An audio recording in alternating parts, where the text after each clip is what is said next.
Good to see her in.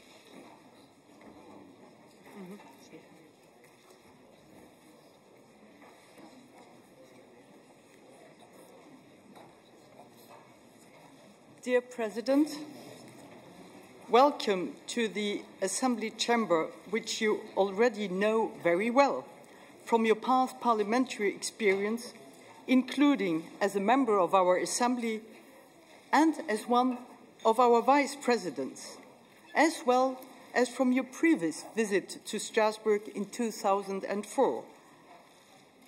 We are particularly glad to welcome you in the Palais de l'Europe at the moment when Azerbaijan is chairing the Committee of Ministers of the organization. And I would also like to welcome your whole delegation, the Minister of Foreign Affairs, whom we had the honor to have here on Monday, but also the rest of your delegation. And I want to make one remark, if I may. I see only men in your delegation, and that should be also an address to you for your next visit. Mr. President, the role of our Assembly is to provide support to all our member states, especially those having to deal with conflict situations on their territories.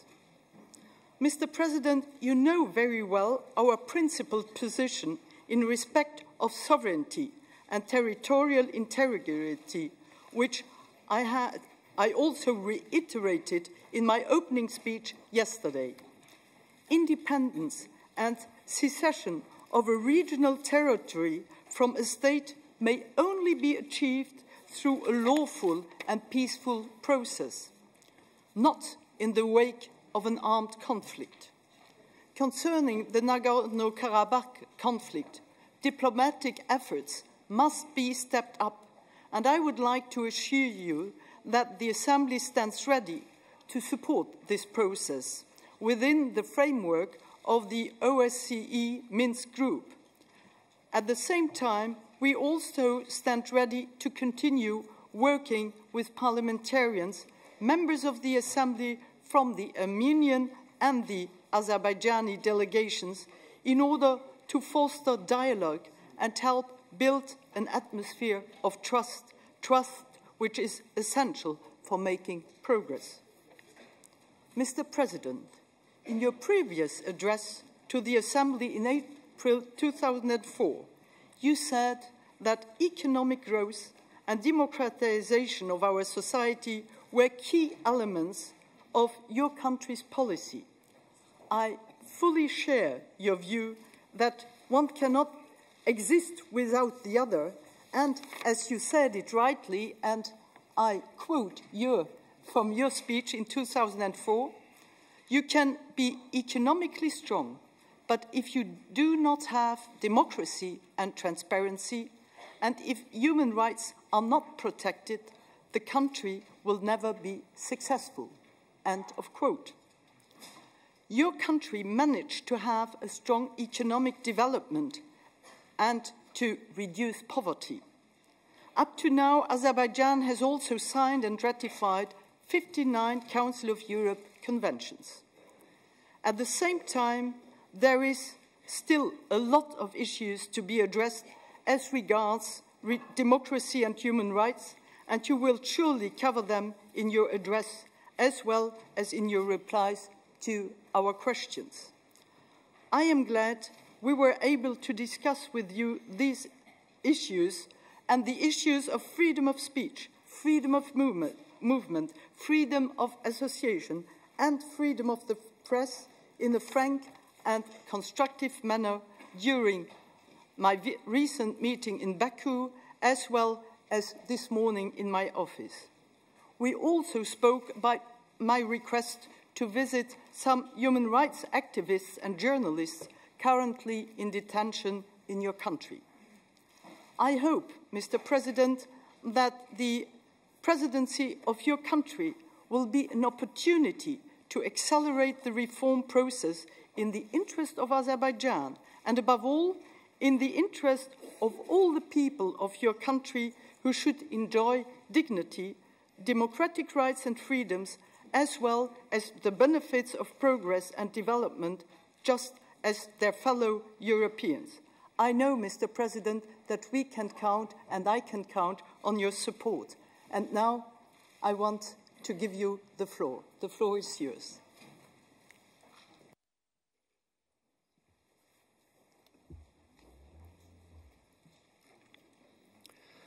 Madam President, ladies and gentlemen, first of all, I'd like to thank you, Madam President, for the invitation.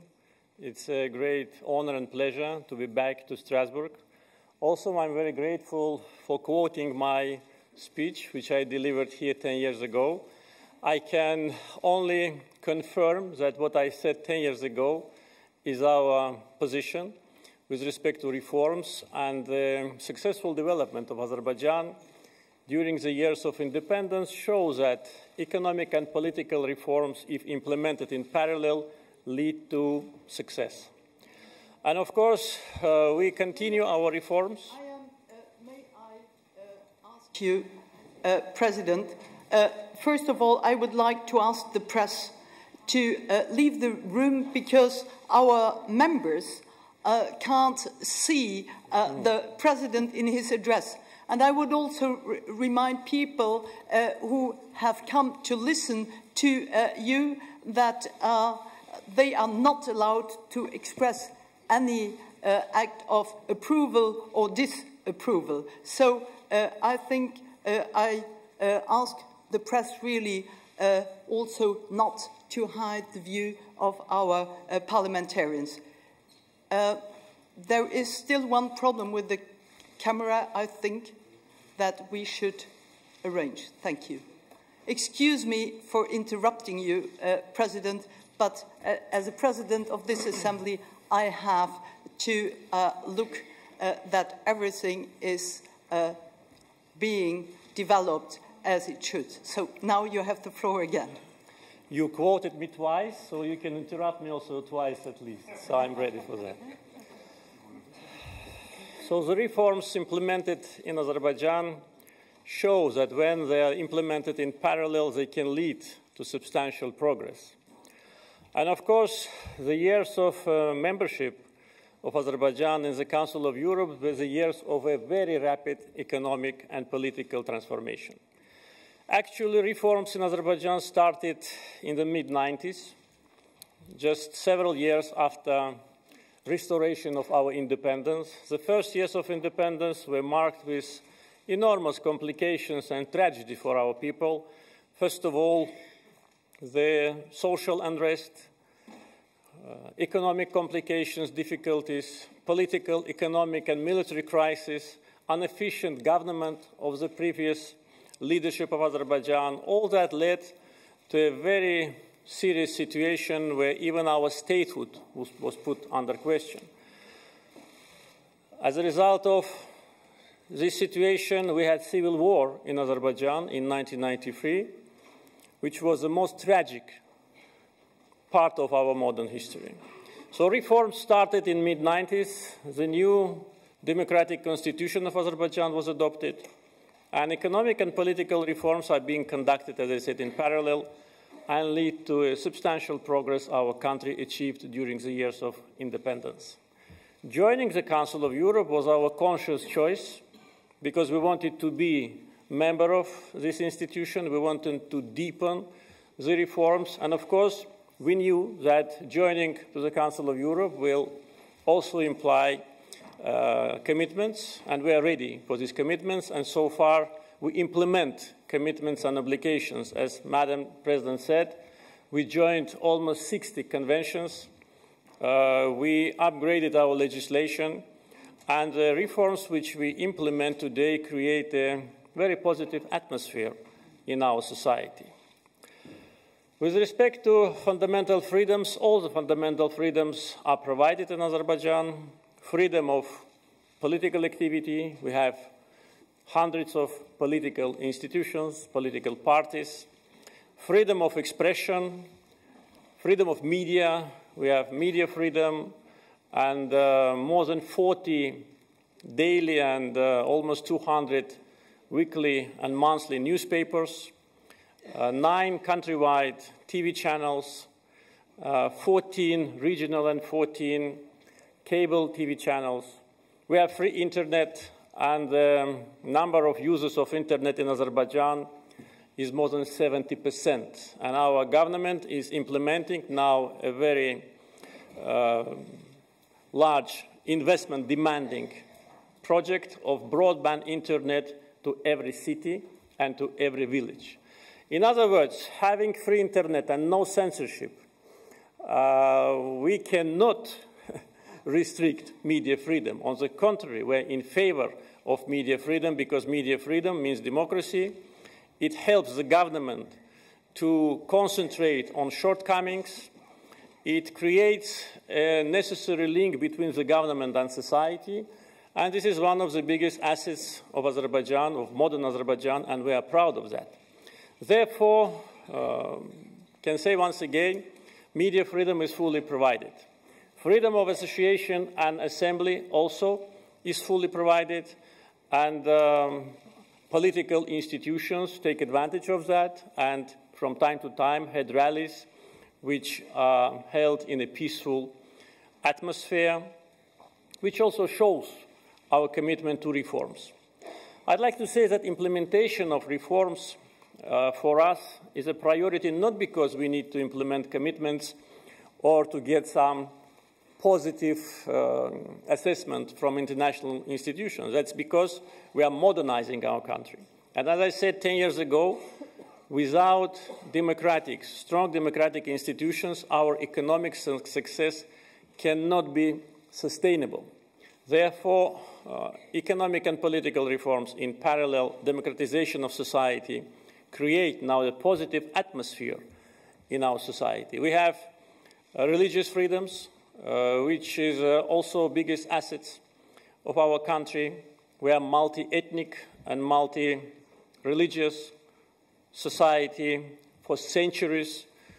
Representatives of different nationalities and religions lived in peace and dignity in Azerbaijan, and values of multiculturalism is one of the priorities which we also will concentrate during our chairmanship.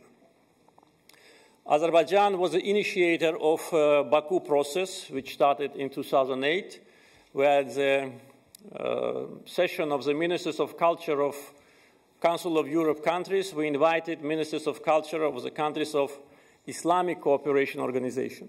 That was for the first time in the history, representatives of two important international institutions got together in Baku. The next day, 2009, was vice versa. We invited ministers from countries of Council of Europe to participate at Islamic Conference Summit in Baku. Therefore, multiculturalism is one of the advantages and big assets, and we definitely will concentrate on that during our chairmanship because there is a big need for that. We see, unfortunately, in different parts of the world, in our neighborhood, in Middle East, in Europe, the tendencies which are creating certain concerns. The tendencies of alienation, separation, and sometimes hatred.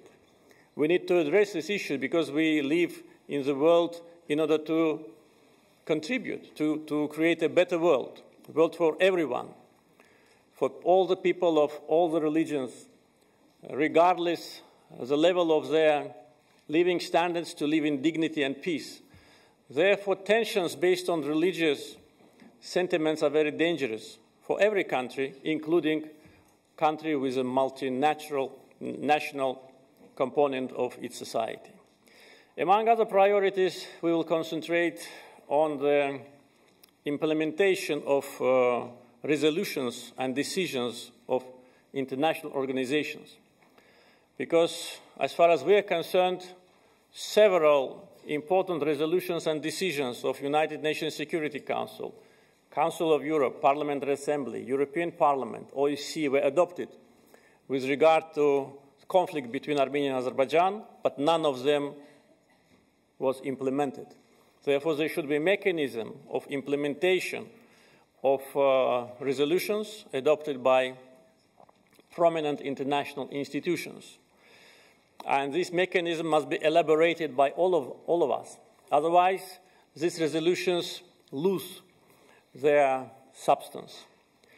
We will strongly advocate for superiority of the norms and principles of international law, and I'm very grateful to Madam President for her comments in her introductory remarks with respect to territorial integrity of Azerbaijan, which is a fundamental principle of international law, and the main principle which must be observed in resolution of the protracted conflicts.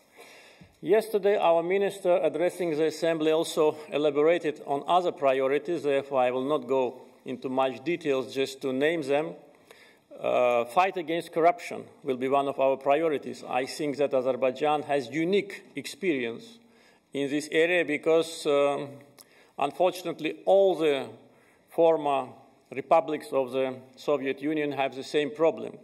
This legacy of corruption seriously damages the successful development of our country. Therefore, in Azerbaijan, we implement numerous measures, including administrative and also institutional reforms in order to combat corruption with great success. And one of them was relatively newly established the public services program, which exists for 1.5 years, and already almost 2 million people applied to these centers and got necessary documents, and this seriously influenced the reduction of corruption in Azerbaijan.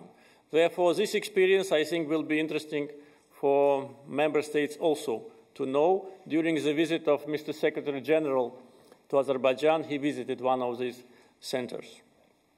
Youth and education is our priority as far as our policy, domestic policy is concerned. Our society is young, very dynamic, educated.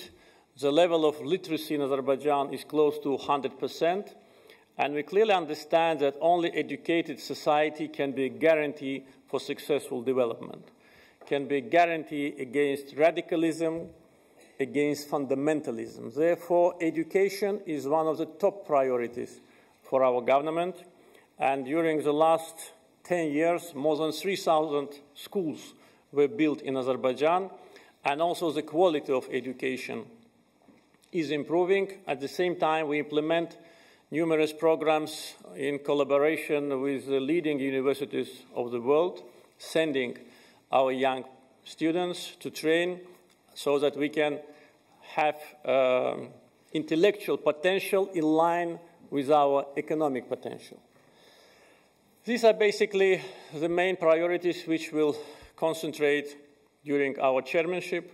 Our chairmanship is an important milestone in the history of our membership in the Council of Europe. Of course, this chairmanship is a chairmanship based on rotation principles. Therefore, it's just our turn has come, but at the same time, it will be a good chance for us to present our country and to address important issues also which create concern in different European countries, issues related to democracy, rule of law, and sometimes selective approach to situation in different countries. I think one of the issues which we'll definitely raise during our chairmanship is the situation of sometimes differentiated approach to situation in the countries of the same region. Therefore, refuse from the principles of double standards, I think, will be a great contribution if we succeed during our chairmanship in the Assembly. As far as the general development of our country is concerned, as I said before, country is young, but with great history, traditions, dynamic, with a very active foreign policy, and a country which plays a stabilizing role in the region, because the potential of Azerbaijan is growing, and our initiatives related to regional cooperation are supported by our neighbors, and today the neighborhood is growing, so initiatives which we launch now cover many more countries. We have strong support from international community and very positive reputation in international institutions. Our biggest diplomatic success was when Azerbaijan was elected as a non-permanent member of United Nations Security Council. As a young country which still needs to present itself to the world, that was the biggest achievement, and we are proud of that. And also we are proud of the fact that 155 countries supported our candidacy. So absolute majority of international community trusts Azerbaijan, supports Azerbaijan, and considers Azerbaijan as a reliable partner.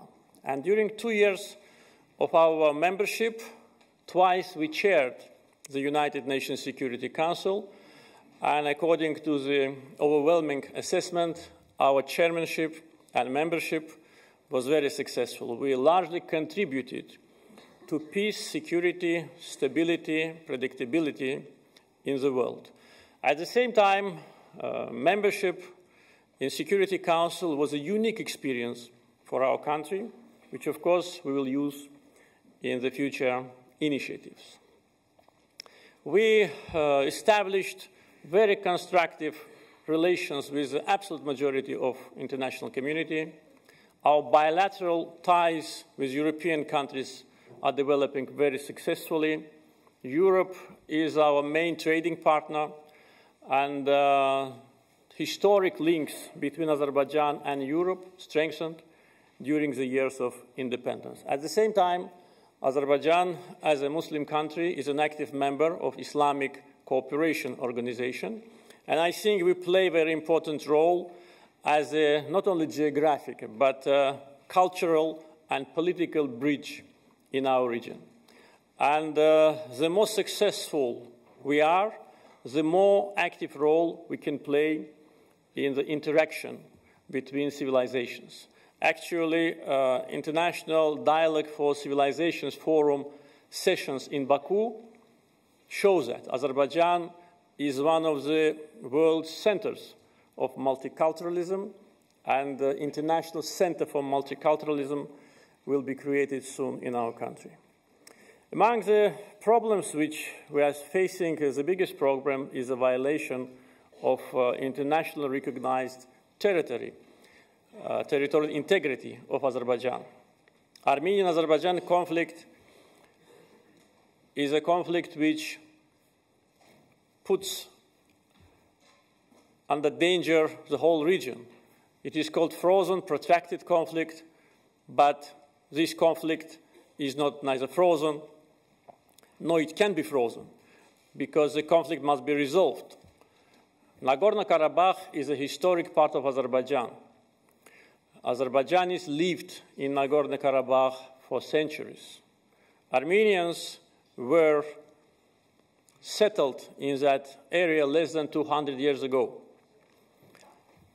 Historic monuments, our heritage in Nagorno-Karabakh, unfortunately, is now destroyed by Armenian occupational army. The conflict resulted in occupation of 20% of international recognized territory of Azerbaijan. We were the subject of ethnic cleansing by Armenian gangs and Armenian army.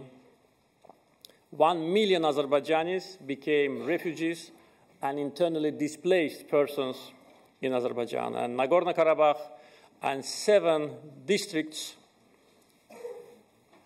around Nagorno-Karabakh are under occupation for more than 20 years. This is the biggest injustice because, as I said, Nagorno-Karabakh is a historic part of Azerbaijan. The word Karabakh is of Azerbaijani origin. All the geographic toponyms of that area belongs to our people. At the same time, from international law norms point of view, Nagorno-Karabakh is an integral part of Azerbaijan. The whole world recognizes Nagorno-Karabakh as part of Azerbaijan. No one, including Armenia, recognizes illegal Nagorno-Karabakh regime as independent entity. United Nations Security Council, the highest international body of the world, adopted 4 resolutions demanding unconditional and immediate withdrawal of Armenian occupational forces from occupied territories. Unfortunately, as I said before, these resolutions are not implemented. And this is again the policy of double standards, because we see sometimes that resolutions of United Nations are being implemented within hours. And in our case, it's more than 20 years. And there's no mechanism. Armenia just doesn't want to liberate the territories. They don't want to leave occupied territories. They want to keep everything unchanged. They want to keep status quo unchanged.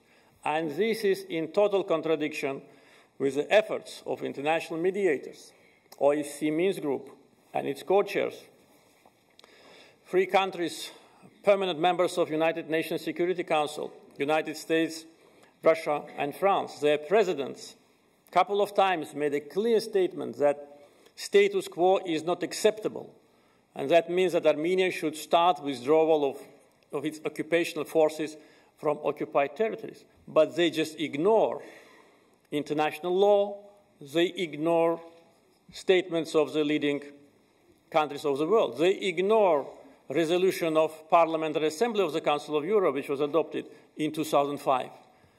Corresponding resolution was adopted by European Parliament. Decisions of OSCE, all of them demand the occupation, withdrawal of Armenian troops from occupied territories. But unfortunately, the conflict is not resolved. Azerbaijan behaves very constructively.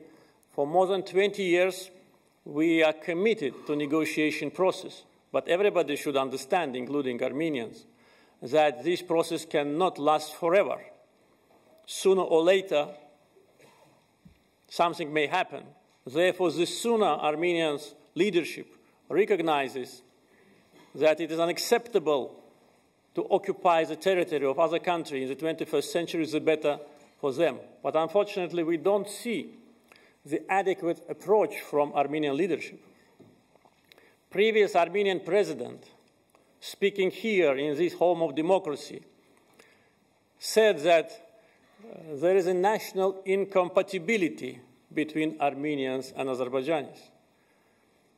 His successor, the current leader of Armenia, describes the conflict as a religious one.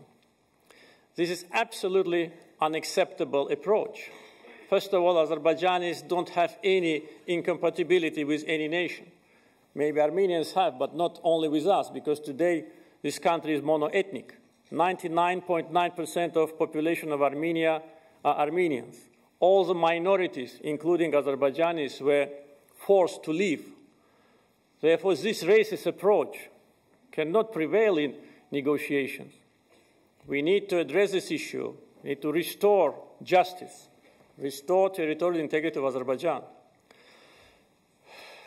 Unfortunately, as a result of this occupation, our historic monuments are destroyed. Our mosques are leveled to ground. Our cemeteries are destroyed. And today, the occupied territories is land totally destroyed. OSCE sent twice missions, fact-finding and field assessment missions to the occupied territories, and their report clearly shows that everything is destroyed.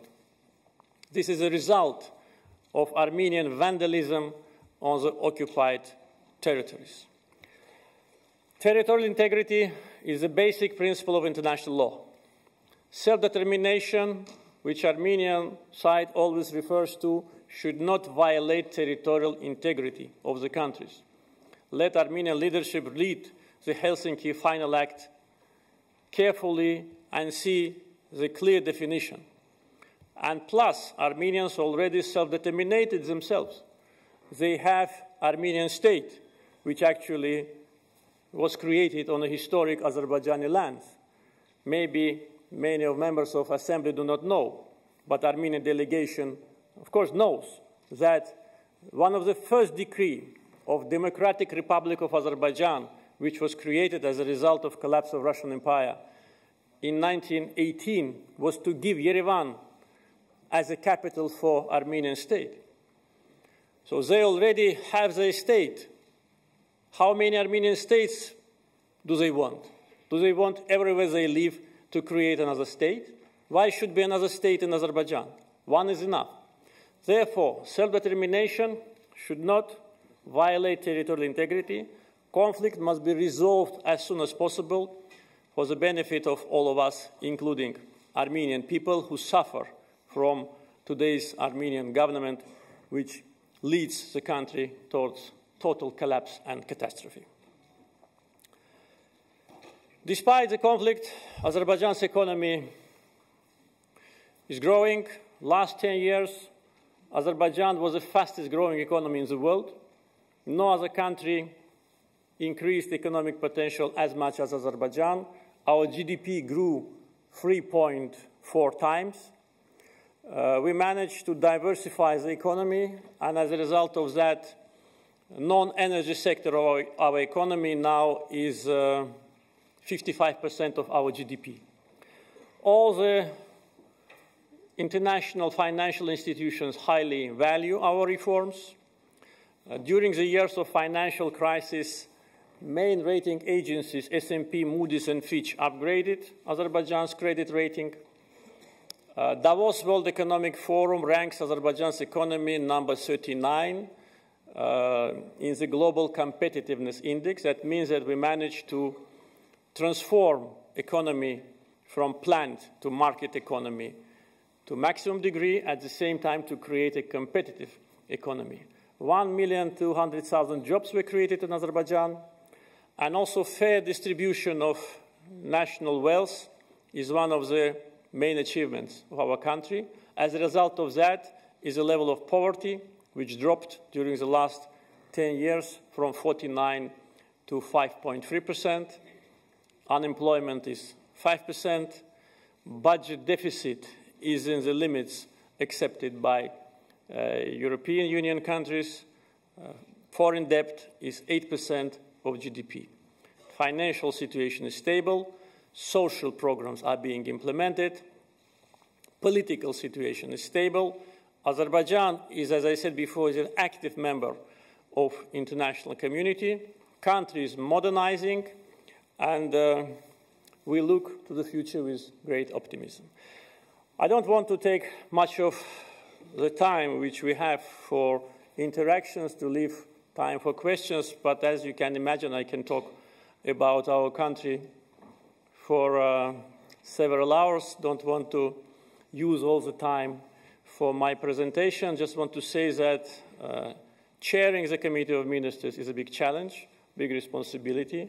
We are ready for that, and we will do our utmost to contribute to the common values of democracy, rule of law, and freedom. Thank you very much.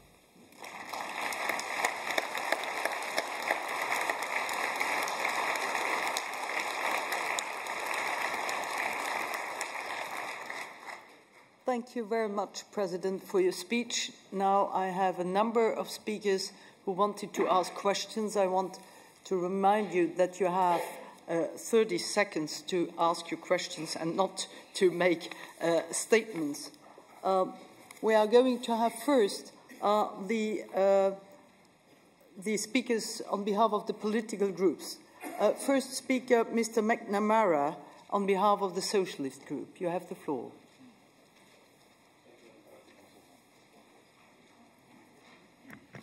Thank you, Madam President and Mr. President.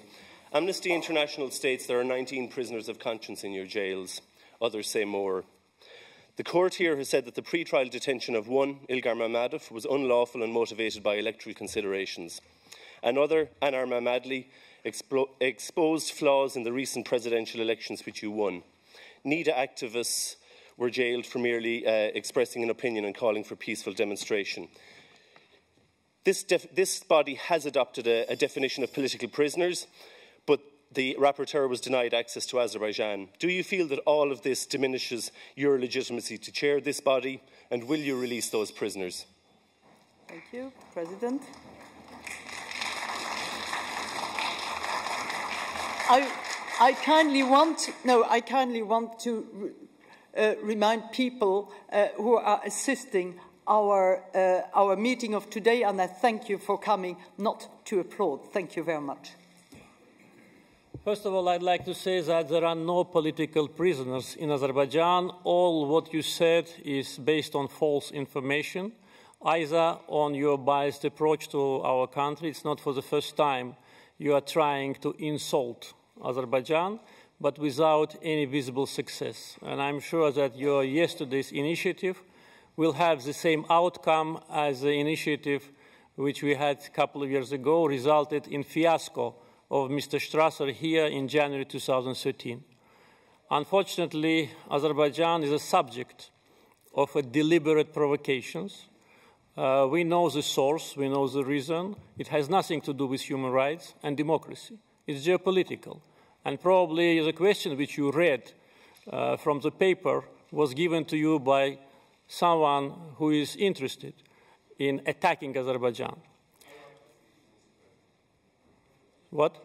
I write my own speeches and questions, yeah, I understand. I understand. If you want to open discussion, we can find another place for that. Therefore, there are no political prisoners in Azerbaijan, and the report of Mr. Strasser failed here in this room because it was based on false information. It was based on slander, on rumors, and you are trying now to do the same.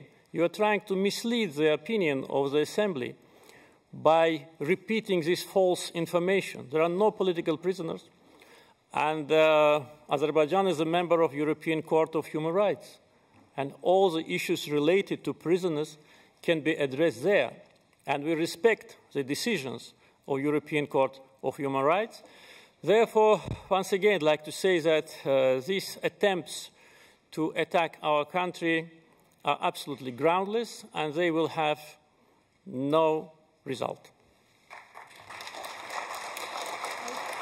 I now want to give the floor to Mrs. Bakoyannis on behalf of the EPP Group. Let me welcome you, Mr. President, on behalf of the EPP Group. I would like to come back on the Nagorno-Karabakh issue. There have been many initiatives in the last years. The Minsk Group is active in the region, the OSCE, and I would like to know your opinion. Do you think that there is room for the Council of Europe to try to take an initiative on Nagorno-Karabakh? And how do you assess the situation in the last months? Do you think there might be a momentum which one could use? We always strongly supported the addressing this issue here in the Council of Europe. That was from the very beginning of our membership. And as I said in my comments, 2005 Council of Europe adopted a resolution which clearly said about situation, occupation, and the necessity to put an end to occupation. Later, the ad hoc committee was created here, but due to the unconstructive behavior and actually boycotting by Armenian delegations, this committee now is not gathering. Therefore, the more international institutions pay attention to this issue, the sooner I think we can find a solution. Because Armenia wants to keep everything unchanged, as I said, and they want international community to forget about the conflict. Therefore, they think that the format of Minsk Group is the best for them. We understand today they cannot be alternative for mediation rather than Minsk Group, though they did not produce any results. But Council of Europe, I think, should address this issue more actively, and we think that the restoration of the activity of ad hoc committee would be the important step. As far as the negotiation prospects are concerned, unfortunately, we don't have much optimism. Armenians are trying to do everything in order to keep status quo unchanged. From time to time, we have bilateral meetings with the Armenian president. Last time was last November in Vienna. which produced some optimism, and even we publicly elaborated on that. But again, the old tactics of making some minor step forward and then delaying the process is continuing. Therefore, without active involvement of international community, I think Armenia would try to continue with what they are doing so far. Thank you. Next speaker, Earl of Dundee from the EDG Group.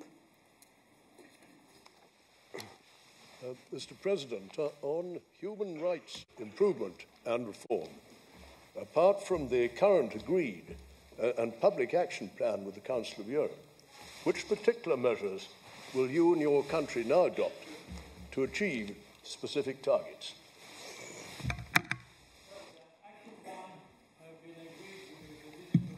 Mr. Secretary General, to Azerbaijan, it's a comprehensive document which actually is a roadmap for future cooperation between Azerbaijan and Council of Europe. And of course, situation with human rights, democratic reforms, rule of law is our priorities.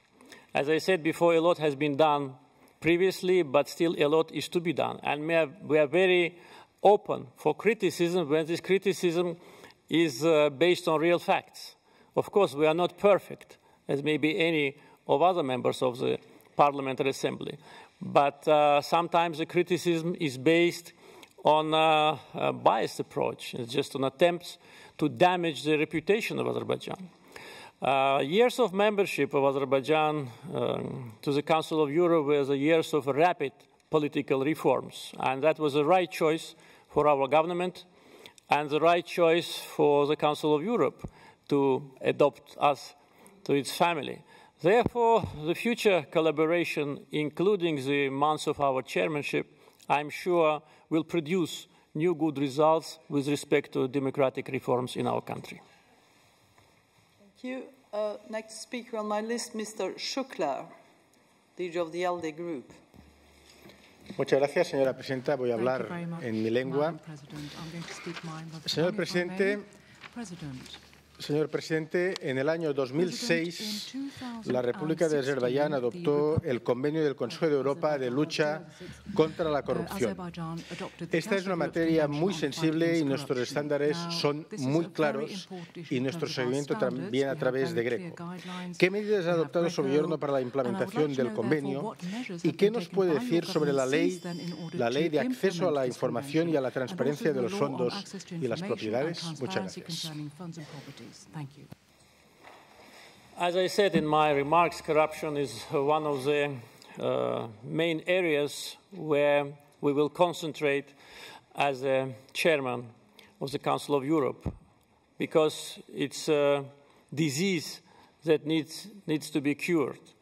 And as I said before, our country, as our compatriots from the former Soviet Union, all of us, were in difficult situation because of deep-rooted corruption in our society. Therefore, elimination of this evil is one of the targets of our government.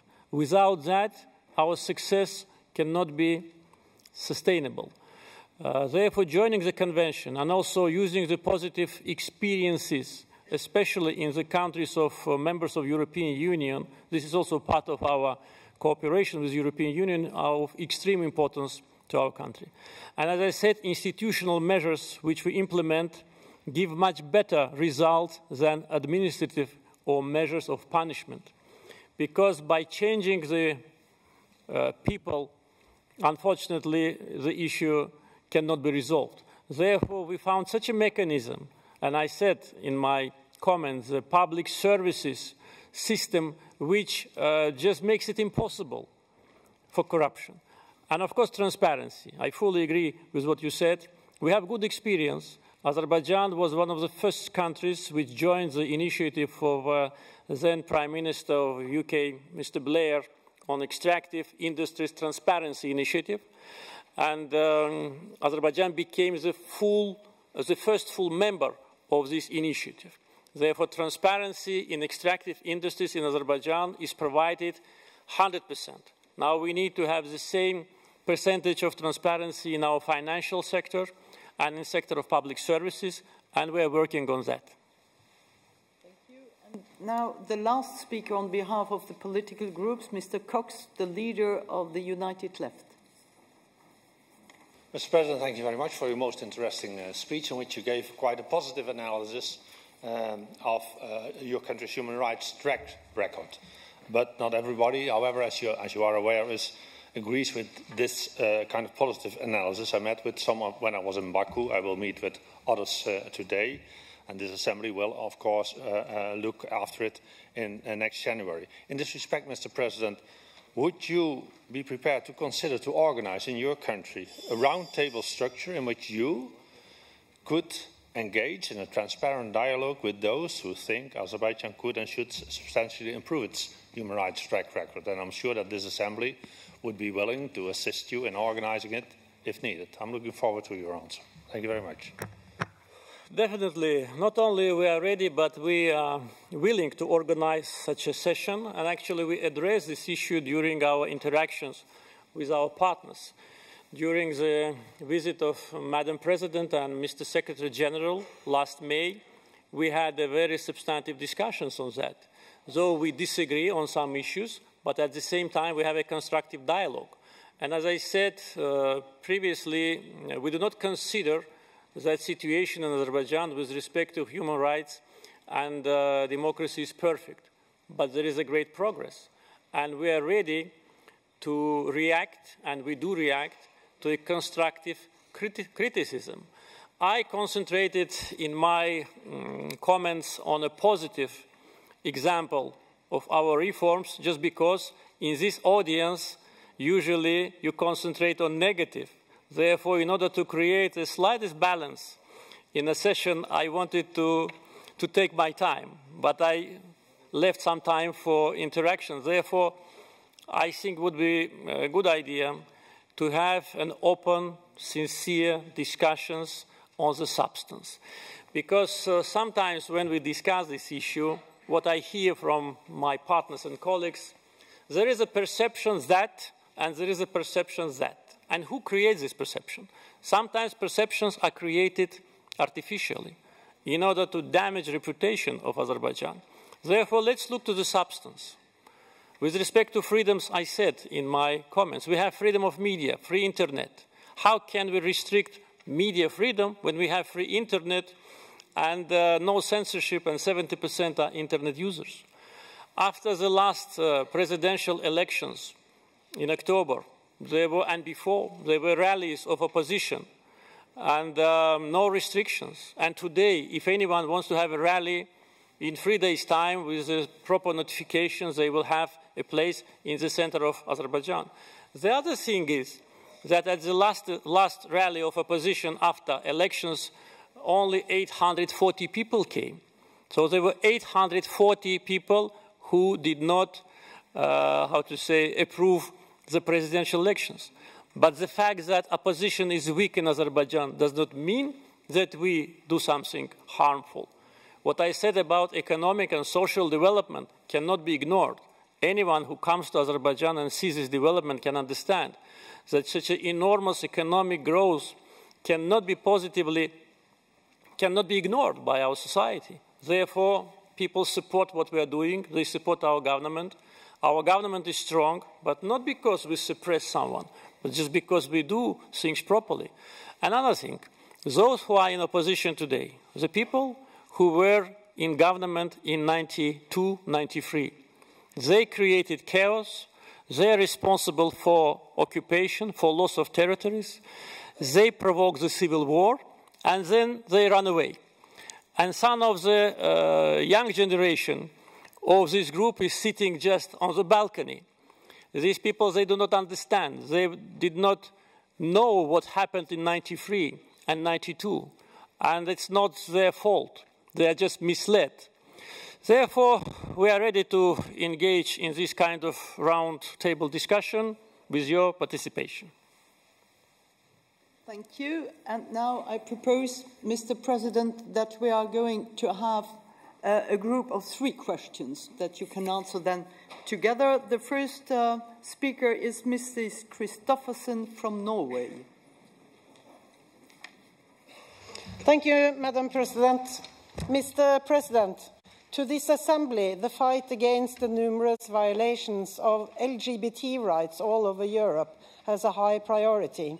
Do you recognise LGBT rights as a part of fundamental human rights? And if yes, what will the Republic of Azerbaijan do to secure LGBT rights and their freedom to organise in your own country? Thank you. Thank you. Next question from Mr. Rochebloine, France. Merci, Madame la Présidente, Monsieur le Président. Estimez-vous que les sévices arbitraires infligés à Mme Leyla Younes, éminente personnalité engagée dans la défense des droits de l'homme en Azerbaïdjan, sont de nature à convaincre l'Assemblée parlementaire du Conseil de l'Europe de la capacité de l'Azerbaïdjan à respecter les libertés fondamentales internationalement reconnues et consacrées notamment par la Convention européenne des droits de l'homme. Je vous remercie. And then I ask Mrs. Fiala to ask her question. Mr. President, the number of violent incidents at the international border has significantly increased in the recent times. Almost every day we read of casualties and injuries, civilians among them. Do you agree, Mr. President, if we encourage the parties to strictly adhere to the ceasefire and to implement the security measures proposed by the Minsk co-chairs as soon as possible? Withdrawal of snipers, independent investigations of incidents. Thank you very much. Mr. President. All the rights of all groups of people are provided in Azerbaijan. There are no restrictions. Situation with freedoms, as I said, does not differ from situation which exists in your country. With respect to so-called mistreatment of Leyla Yunus, I can disagree with this statement because there was no mistreatment. There was probably mistreatment from her behalf towards a policeman who was actually verbally and physically attacked by her. She was trying to escape when she was asked to give evidence to one of the cases related to some criminal investigation, and she was stopped and invited to give evidence as a witness, but unfortunately she refuses for several weeks and actually ignores the legitimate request just to present her information if she has any. On incidents on the border, you raise the issue which always I hear from the Minsk group co-chairs about security measures and confidence building measures.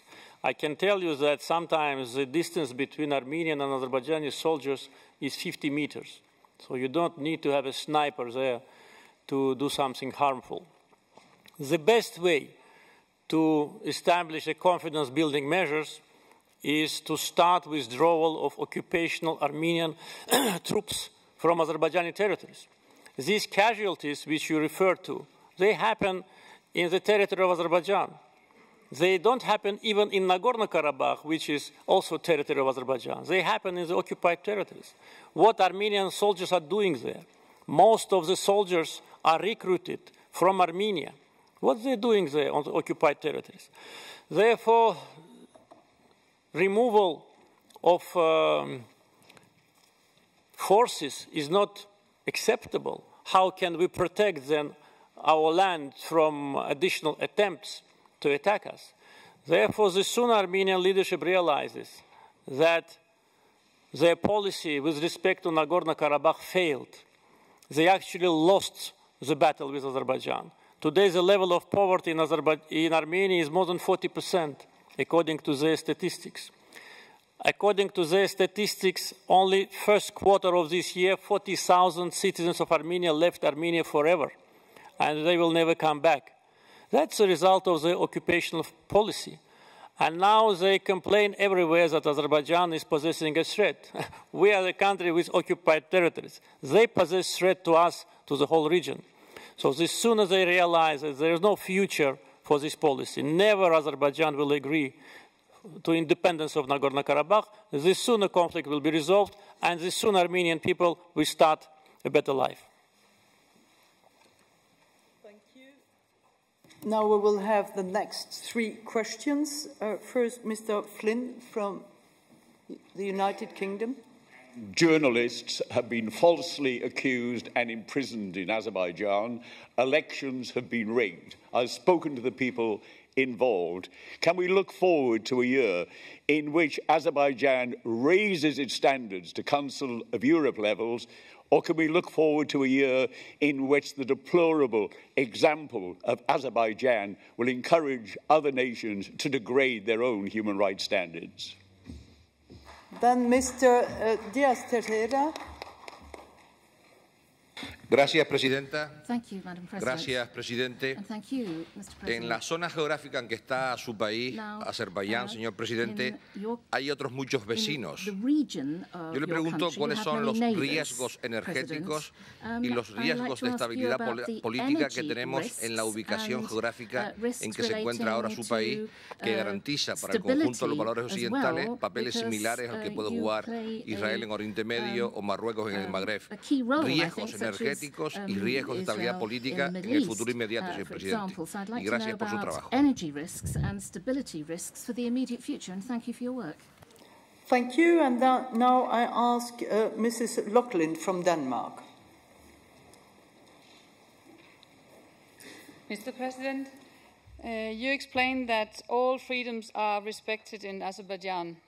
However, we know from international media that still a lot of many thousand people are still internally displaced. How are you actually dealing with this challenge? Thank you, President. With respect to the first question, in your short question, you managed to lie 2 times. First of all, yeah, you were lying 2 times, and I will prove it. And now listen to me. Now listen to me. Journalists are not accused in Azerbaijan. No one since 2009 is in prison in Azerbaijan because of defamation. No one. This is first. Second lie is elections are rigged. Council of Europe Parliamentary Assembly sent delegation to observe elections. Probably you are not aware about the report. If you are not aware, you check with your colleagues that they assessed positively elections in Azerbaijan. There were more than 1,000 international observers. There were several exit polls held by international organizations. All of them supported the official results, so their assessment did not differ. Council of Europe Parliamentary Assembly sent delegation, report was positive and was approved here. European Parliament sent delegation, report was positive. Parliamentary Assembly of OSCE also had delegation, also was positive result. Why are you lying here? Elections were free, fair, and these institutions proved that. That probably happens in your country.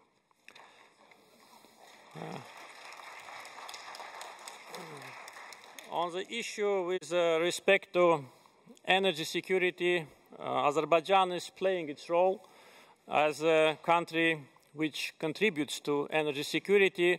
Today, I did not raise this issue because I wanted to have more time for discussions, but energy security is something which we treat very seriously. Actually, we already achieved the full level of energy security for Azerbaijan because we have a diversified supply routes for our oil and gas, and we are now working to help some European countries to provide their energy security. And today, some of countries, members of Parliamentary Assembly, get about 40% of their oil from Azerbaijan.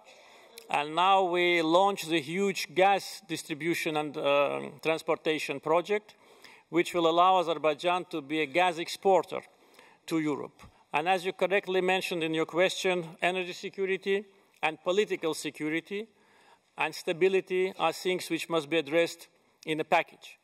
Therefore, implementation of the new gas infrastructure project, which will be the biggest infrastructure project in Europe implemented now, with total investments at least 45 billion euros, will be the biggest contribution Azerbaijan will make to the energy security of Europe. And on the last question from Denmark, you touched upon the internally displaced. If I understand correctly, you mean the persons who suffered from Armenian occupation. Is that what you meant or not? Oh, many. There are many kinds of displaced people. We have a total number of refugees and internally displaced, more than a million. 250,000 Azerbaijanis who were expelled from Armenia. 700,000 Azerbaijanis were expelled from Nagorno-Karabakh and 7 districts of Azerbaijan. And we also had refugees who suffered from wars in other countries and came to Azerbaijan. We are trying to do our best to improve living standards of these people. But as you can understand, it takes a lot of time and funds. Every year, we resettle more than 20,000 IDPs. We built 82 settlements, and 40,000 families are provided already with flats and houses. But in order to satisfy the needs of all of them, we will need, of course, additional time and additional money. Mr. President, would you agree to take 3 other questions, even if usually we close at 1, but I think with your permission we will have 3 other questions. So the first one is Mr. Japaridze from Georgia. Thank you, Madam Chair. Mr. President, I wish Azerbaijan successful and productive chairmanship.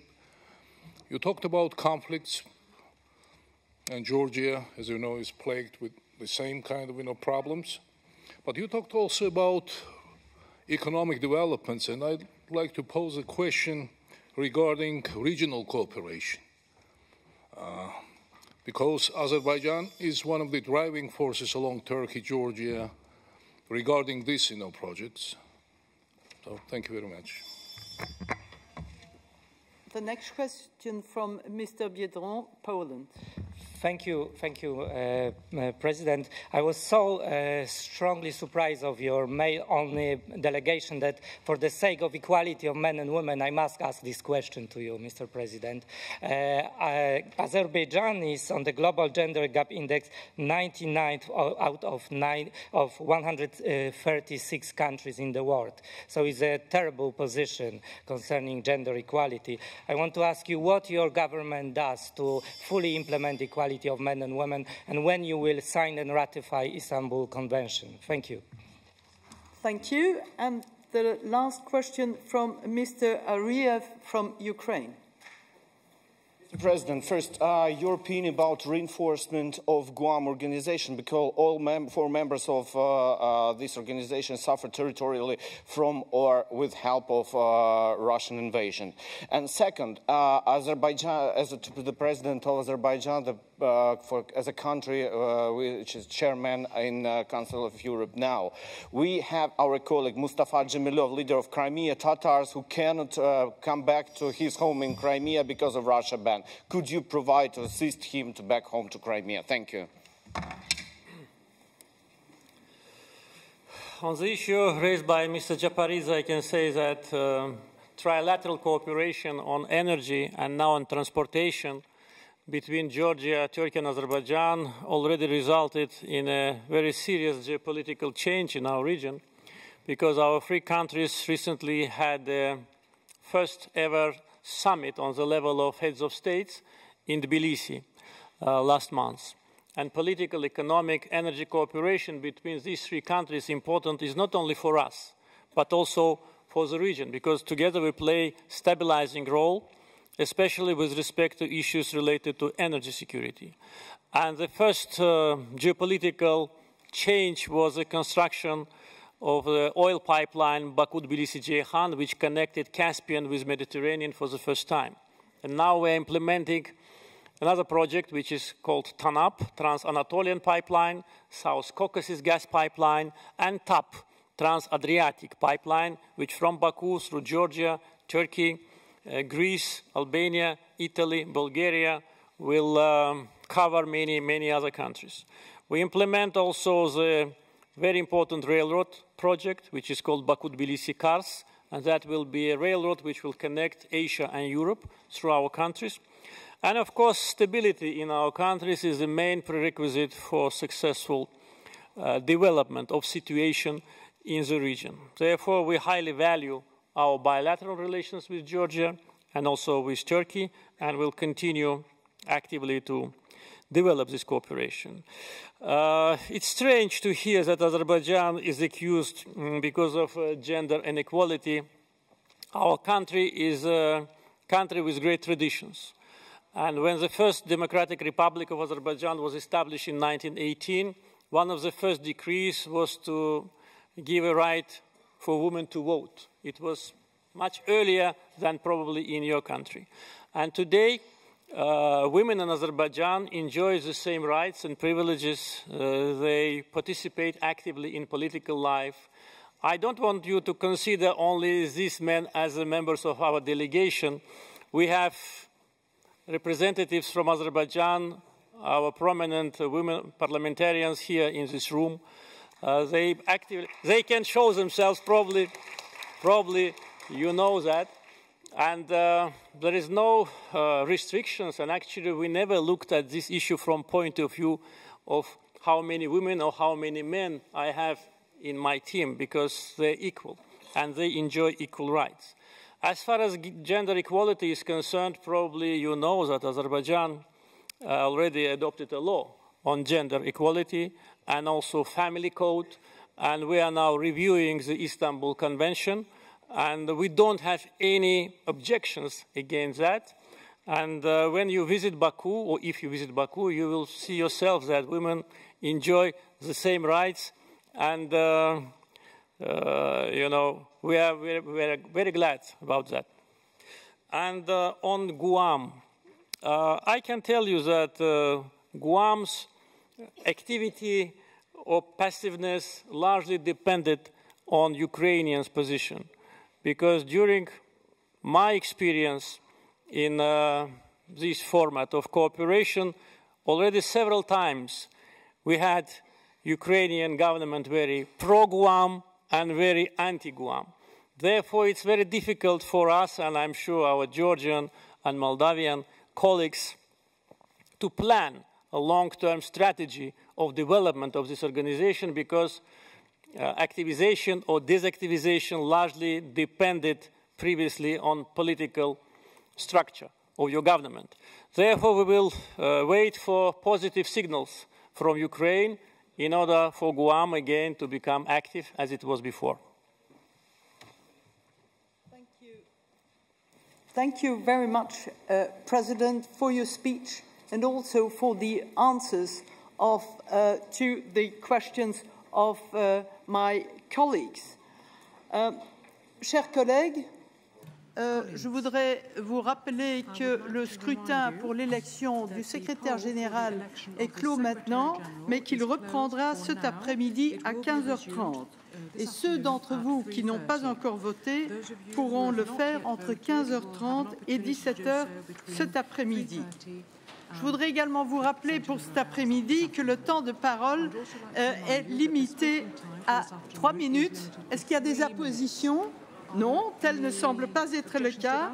Alors je lève la séance et la séance reprendra, nos travaux reprendront cet après-midi à 15h30. Merci beaucoup, chers collègues. Thank you so much, President.